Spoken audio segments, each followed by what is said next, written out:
Hello दोस्तों, आज मैं आपके सामने आया हूँ 2025 में रिलीज हुई एक अमेरिकी super hero movie fantastic four fast step के बारे में, जो MCU यानी मार्वल सिनेमैटिक यूनिवर्स की 37वीं फिल्म है। पापा, सबसे पहले बता दूं कि इस मूवी में जो दुनिया दिखाई गई है वो हमारी जानी पहचानी अर्थ 616 नहीं है।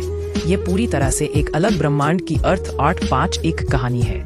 मतलब सीधे शब्दों में कहे तो अब तक जो दुनिया हमने MCU की मूवीज में देखी है वो ये दुनिया नहीं है, और हमारी जानी पहचानी दिस सुपर हीरो सच में इस दुनिया में हैं या नहीं, इस बात को लेकर भी शक है, क्योंकि फिल्म की शुरुआत में ही बताया जाता है कि फैंटास्टिक फोर नाम के ये 4 किरदार इस दुनिया के मौजूदा सुपर हीरो हैं, जो पिछले 4 सालों से यहाँ के लोगों को अलग अलग खतरों से बचाते आ रहे हैं।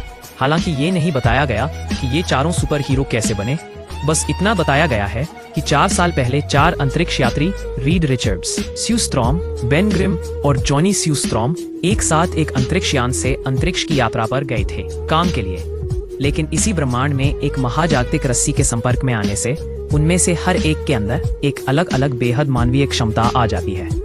रीड रिचर्ड्स के अंदर आती है जबरदस्त लचीलापन, मतलब वो अपने शरीर को कभी कभी रबड़ की तरह बड़ा कर सकता है, यहाँ तक कि अपने शरीर के अलग अलग अंगों को हथियार की तरह भी बदल कर इस्तेमाल कर सकता है। इसी वजह से उसका नाम पड़ता है मिस्टर फैंटास्टिक। बेन ग्रिम बन जाता है एक पत्थर जैसा राक्षस, जिसमें होती है असाधारण ताकत और अतिमानवीय सहनशीलता, और उसका सुपर हीरो नाम होता है द थिंग। जॉनी मानव मशाल या तूफान को पायरोकिनेसिस की शक्ति प्राप्त होती है, जो उन्हें आग या प्लाज्मा बनाने और नियंत्रित करने की अनुमति देती है। सुस्ट्रोम अदृश्य महिला बन जाती है, यानी वह अपनी इच्छा से अदृश्य हो सकती है। वह अदृश्य बल क्षेत्र भी बना सकती है, जो एक प्रकार की टेलीकिनेसिस शक्ति है। और रीड और सुजैन दोनों पति पत्नी हैं। तो मैं आपको इन चारों के बारे में संक्षेप में बताऊंगा। सुपर हीरो के तौर पर ये 4 सालों से आम लोगों की मदद करते आ रहे हैं, जिसकी वजह से इनका नाम आम जनता में खूब फैल गया। इसी बीच एक दिन सुजान ने रीड को बताया कि वह अभी प्रेग्नेंट है। ये सुनकर फैंटास्टिक फोर के सारे सदस्य खुशी से झूम उठे। जब ये खबर मीडिया में आई तो आम लोग भी उसी खुशी में खुश हो उठे। लेकिन रीड ये खबर सुनते ही परेशान हो गया, क्योंकि उसके मन में सवाल उठा कि क्या उनका बच्चा भी सुपर पावर लेकर पैदा होगा। इसी सोच के साथ रीड ने अपनी पत्नी सुजान को अलग अलग तरीकों से टेस्ट करना शुरू कर दिया, लेकिन हर टेस्ट में उसे पूरी तरह से सामान्य रिपोर्ट मिली। मतलब उनका बच्चा पूरी तरह से सामान्य तरीके से जन्म लेगा। ये जानकर उसकी चिंता तो दूर हुई, लेकिन कुछ ही दिनों में अंतरिक्ष से उनके पास कुछ अजीब संदेश आने लगे, ऐसी भाषा में जो किसी को समझ नहीं आई। बस पास से समझ पाना मुश्किल है। खैर, यहाँ बता दूं कि मिस्टर फैंटास्टिक या ये रीड रिचर्ड काफी ज्यादा जीनियस आदमी है। अगर उदाहरण से समझाना हो तो द ग्रेट टोनी स्टार्क से ये रीड रिचर्ड कहीं ज्यादा स्मार्ट है। मतलब ये मार्वल कॉमिक्स के हिसाब से है, लेकिन MCU में अभी तक इन दोनों की तुलना नहीं हुई है। तो मूवी में कौन ज्यादा इंटेलिजेंट है, ये जानने के लिए बस वक्त चाहिए। खैर, सुपर हीरो बनने के बाद फैंटास्टिक फोर ने भी आयरन मैन की तरह एक टावर बनाया, जो कि मार्वल कॉमिक्स को बैक्स्टर बिल्डिंग कहा जाता है, और फिल्मों में दिखाया गया है कि उसी टावर से रीड पूरी दुनिया पर नजर रखता है, अलग अलग टेक्नोलॉजी के जरिए। तो उसी टेक्नोलॉजी के जरिए अभी उन्हें एक अनोनिमस आवाज मिलती है, लेकिन उस आवाज को डिकोड करने से पहले ही एक दिन सिल्वर सल्फर नाम का एक एलियन उनके शहर में आ जाता है। उसे देखते ही फैंटास्टिक फोर उसके सामने आ जाते हैं, और सिल्वर सल्फर वहां मौजूद सबको देखकर घोषणा करता है कि गैलेक्टस नाम का एक ग्रह नाश करने वाला महाजागतिक सत्ता इस ग्रह को निशाना बना चुका है। उन्होंने अपनी भूख मिटाने के लिए ऐसा किया ताकि वे अपनी अंतिम यात्रा के लिए तैयार रहें। यह कहकर जब वह एलियन यहाँ से वापस जाने के लिए रवाना हुआ तो जॉनी ने उसे फॉलो करने की कोशिश की, लेकिन सिल्वर सर्फर ने यह समझते हुए उसे एक अनजान भाषा में मैसेज भेजा और सीधे पृथ्वी की ओर धकेल दिया। और यही वह अनजान भाषा थी जो कई दिनों से अंतरिक्ष से आ रही थी, वह भाषा जिसका कोई हल अभी तक फैंटास्टिक फोर नहीं निकाल पाए थे। खैर, सिल्वर सर्फर ने उस गैलेक्सी के बारे में यह संदेश दिया। अब पारा सर्फर का वो मैसेज मिलने के बाद पूरे शहर वाले इस बात को लेकर सोच में पड़ गए कि ये सच है या झूठ। और इसी तरह की उलझन में रीड भी अपनी टेक्नोलॉजी की मदद से ये पता लगाने की कोशिश करता है कि उस एलियन की बातें सच है या नहीं। तब रीड अपनी रिसर्च के जरिए समझ पाता है कि हाल ही में कुछ ग्रह अंतरिक्ष से गायब हो गए हैं, और सबसे हैरानी की बात यह है कि जो ग्रह गायब हुए हैं ठीक वहीं पर सिल्वर सर्फर नाम के उस एलियन की एनर्जी देखी गई है। मतलब उन सारे ग्रहों के खत्म होने से पहले सिल्वर सर्फर वहां भी पहुंच चुका था, बिल्कुल वैसे जैसे उसने कहा था। वे भी सतर्क करने इस धरती पर आए थे। मतलब सिन सर्फर ने जो कुछ उन्हें बताया था वह पूरी तरह सही था।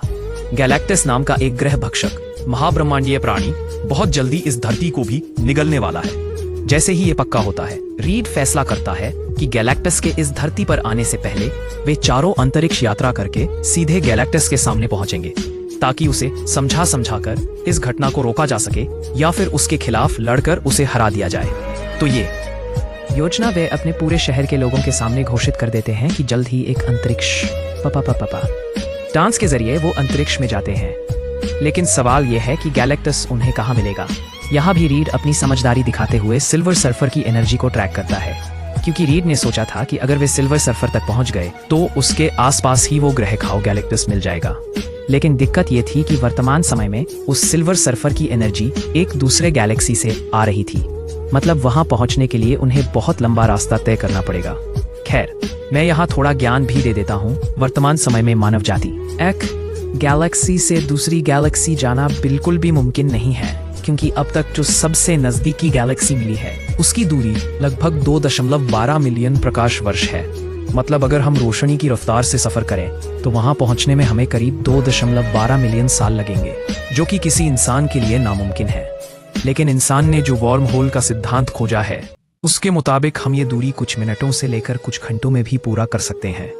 हालांकि ये अभी सिर्फ एक सैद्धांतिक बात है, असल में ये अब भी काल्पनिक ही है, क्योंकि इस तरह से एक पे यात्रा करना अभी असली में मुमकिन नहीं है।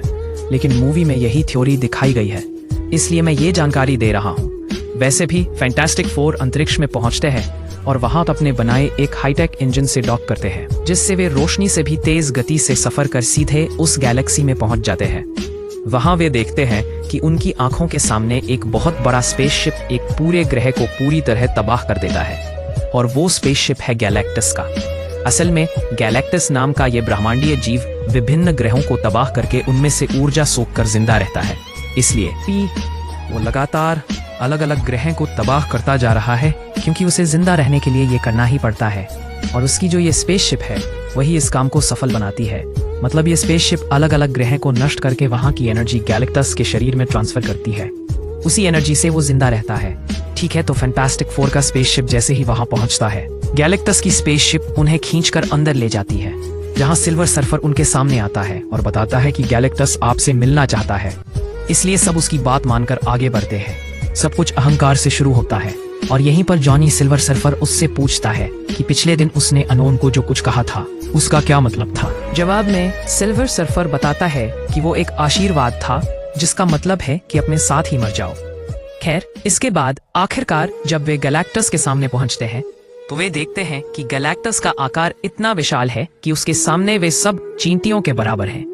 लेकिन फिर भी वे हिम्मत करके गैलेक्टस से बात करते हैं और पता करते हैं कि कभी गैलेक्टस भी उनके जैसे सामान्य आकार का था, लेकिन अचानक किसी ताकत की वजह से उसका आकार इतना बड़ा हो जाता है और उसकी ताकत भी सैकड़ों गुना बढ़ जाती है। लेकिन दुख की बात यह है कि वही ताकत उसके लिए एक तरह का अभिशाप बन जाती है, क्योंकि इस बड़ी शक्ल में बदलने के बाद वो हमेशा भूखा रहता है। वो भूख कभी भी पूरी नहीं होती, और इसी वजह से वो अलग अलग ग्रहों को नष्ट करके अपनी भूख मिटाने की कोशिश करता है। अब जब ये सब सुनकर फैंटास्टिक फोर बताते हैं कि वे इतने दूर सफर करके उसके सामने आए हैं ताकि उसकी धरती को तबाही से बचा सके, तब गैलेक्टस उन्हें जवाब देता है कि वह उनकी धरती को तबाह नहीं करेगा, लेकिन बदले में सुजान के पेट में जो बच्चा है उसे वह चाहिए, क्योंकि गैलेक्टस बहुत समय से अपनी भूख को शांत करने की कोशिश कर रहा था। इसी वक्त फैंटास्टिक फोर को स्कैन करके उसे पता चलता है कि सुजान के पेट में जो बच्चा है उसमें भी ब्रह्मांडीय ताकत है। इसलिए गैलेक्टस अपनी शक्ति उस बच्चे को दे सकता है, जिससे वह अपने अभिशाप से मुक्त हो सके। लेकिन बच्चे को गैलेक्टस के हाथों सौंपना होगा। ये सुनते ही सुजान ने उसका प्रस्ताव ठुकरा दिया और रीड किसी तरह इस मामले को संभालने की कोशिश करने लगा। गैलेक्टस को लगता है कहीं कुछ तो गड़बड़ हो रही है, क्योंकि रीड ने अपने बच्चे को कई तरह से टेस्ट किया है और उसका बच्चा बिल्कुल सामान्य है, उसमें कोई सुपर पावर नहीं है। जवाब में गैलेक्टस फिर कहता है कि तुम्हारे बच्चे में कॉस्मिक एनर्जी है, जिसकी वजह से वो अभी अपनी ताकत छुपा रहा है। यह सुनकर भी जब रीड और स्यूजन अपने बच्चे को गैलेक्टस के हवाले करने से मना करते हैं, तो गैलेक्टस उन्हें कहता है, मैं तुम्हारे धरती को धीरे धीरे निगल जाऊंगा और तुम्हारा बच्चा ये सब देखता रहेगा। तब फैंटास्टिक फोर लेकिन सुसान थोड़ी देर के लिए उसे हरा देती है और फिर से उसी स्पेसशिप से वहां से निकलने की कोशिश करती है। लेकिन सिल्वर सर्फर उन्हें उस लाइट स्पीड स्पेसशिप तक भी पीछा करने लग जाता है, यहाँ तक कि वर्म होल में यात्रा करते वक्त भी वह उन्हें पकड़ ही लेता है। और उसी वक्त सुसान को फिर से लेबर पेन शुरू हो जाते हैं, जिसके कारण सिल्वर सर्फर एक पीछे पड़ने से बचने के लिए रीड अपनी योजना के मुताबिक अपने स्पेसशिप को एक ब्लैक होल के सामने ले जाता है, ताकि सिल्वर सर्फर भी उनके पीछे पीछे वहीं आ जाए। इस बार जब सिल्वर सर्फर उस ब्लैक होल की ग्रेविटी में फंस जाता है, तो रीड अपने स्पेसशिप की पूरी शक्ति का इस्तेमाल करके सिल्वर सर्फर से बचते हुए वहां से भागने में सफल हो जाता है। लेकिन यहाँ बिल्कुल भी मत समझना कि सिल्वर सर्फर की कहानी यहीं खत्म हो गई। वह इस ग्रेविटी को पार करके कुछ ही दिनों में फिर से बाहर आ जाएगा। वैसे इन सब के बीच सूजन ने उसी स्पेसशिप में एक बेटे को जन्म दिया, जिसका नाम रखा गया था फ्रैंकलिन रिचर्ड्स। और बाद में वे पांचों अक्षत ही धरती पर फिर से लौट आए, जहां उनके सारे शहर वाले सोचने लगे कि फैंटास्टिक फोर ने शायद उन्हें हर खतरे से बचा लिया है। लेकिन रीड ने एक प्रेस कॉन्फ्रेंस में सबको बताया कि वे अपनी जिम्मेदारी में नाकाम रहे। मतलब वे गैलेक्टस को हरा नहीं पाए, ना ही उसे समझा पाए कि ये धरती छोड़ दे, क्योंकि गैलेक्टस ने इस धरती को छोड़ने के बदले उनके बच्चे को मांगा था, जो रीड कभी भी मानने वाला नहीं था। एक बात सुनते ही शहर के सारे लोग धीरे धीरे फैंटास्टिक फोर के खिलाफ बोलने लगे, क्योंकि उन्हें लगता था कि पृथ्वी को बचाने के लिए कम से कम गैलेक्टस की बात मान लेनी चाहिए थी। आखिर एक बच्चे के लिए तो पूरा शहर बच सकता था। तो फैंटास्टिक फोर के ये बलिदान ना देने की वजह से जब पूरे शहर के लोग फैंटास्टिक फोर के खिलाफ प्रदर्शन करने लगे, तो रीड मजबूर होकर सोचने लगा कि शायद अपने बेटे को गैलेक्टस के हवाले कर देना ही सही था। ये सोचकर सुजान अपने बेटे को लेकर शहर वालों के बीच, बस ये तो पृथ्वी के बारे में ही होगा, सामने आकर उन्होंने सबको बताया कि वह अपने बेटे को किसी भी हालत में खोना नहीं चाहता, और इसी तरह इस दुनिया के किसी भी इंसान को कोई नुकसान भी नहीं पहुंचाना चाहता। इसलिए वे सब मिलकर कोशिश करेंगे कि कैसे अपने बेटे और इस धरती को उस गैलेक्टस के हाथों से बचाया जाए। तो जब सुजान ने थोड़ा बहुत शहर वालों को अपने बोन से शांत किया, तो रीड ने सबको बताया कि उसके पास एक जबरदस्त प्लान है। वह अपनी टेक्नोलॉजी की मदद से इस पूरी धरती को यहीं से किसी दूसरे सोलर सिस्टम में ट्रांसफर कर देगा, ताकि गैलेक्टस उन्हें इस धरती को ढूंढ ना सके। एक इम्पोर्टेंट स्टेप लेकर गेस पार्ट में इम्पोर्टेंट स्टेप लेकर में दरअसल रीड कुछ दिनों से टेलीपोर्टेशन पर काम कर रहा था, जिससे किसी भी चीज को आसानी से एक जगह से दूसरी जगह भेजा जा सकता है। और रीड इसमें कामयाब भी हुआ। इसलिए उसने तुरंत ये फैसला लिया कि इस टेक्नोलॉजी को बड़े पैमाने पर इस्तेमाल करके पूरे धरती को ही टेलीपोर्ट करके किसी दूसरे सौरमंडल में ले जाएगा, ताकि गैलेक्टस के चंगुल से वे सब बच जाएं। इसलिए फैंटास्टिक फोर की योजना के मुताबिक इमरजेंसी में धरती के अलग अलग शहरों में एक एक टेलीपोर्टेशन ब्रिज बनाना शुरू कर दिया गया। हाँ, जिसके जरिए पूरा जमीन टेलीपोर्ट हो जाएगा। इसी बीच जॉनी सिल्वर सर्फर उस भाषा पर रिसर्च करता है और उस भाषा के बारे में पूरी जानकारी हासिल कर लेता है। इसलिए कुछ दिन पहले जो अंतरिक्ष से उस अनजान भाषा के मैसेज आ रहे थे, उन्हें अब आसानी से डिकोड कर लेता है। और पता चलता है कि सिल्वर सर्फर जेनला नाम के एक ग्रह पर रहता था, जहां उसका नाम शलाबाल था। लेकिन जब गैलेक्टस किसी वक्त सिल्वर सर्फर के ग्रह को तबाह करने के लिए आता है, तो वह अपने ग्रह को बचाने के लिए गैलेक्टस का सामना करता है। पिछी संदेशवाहक बन जाता है और तभी से सिल्वर सर्फर के रूप में विभिन्न ग्रहों की खोज करता है। फिलहाल मैंने बस इतना ही बताया।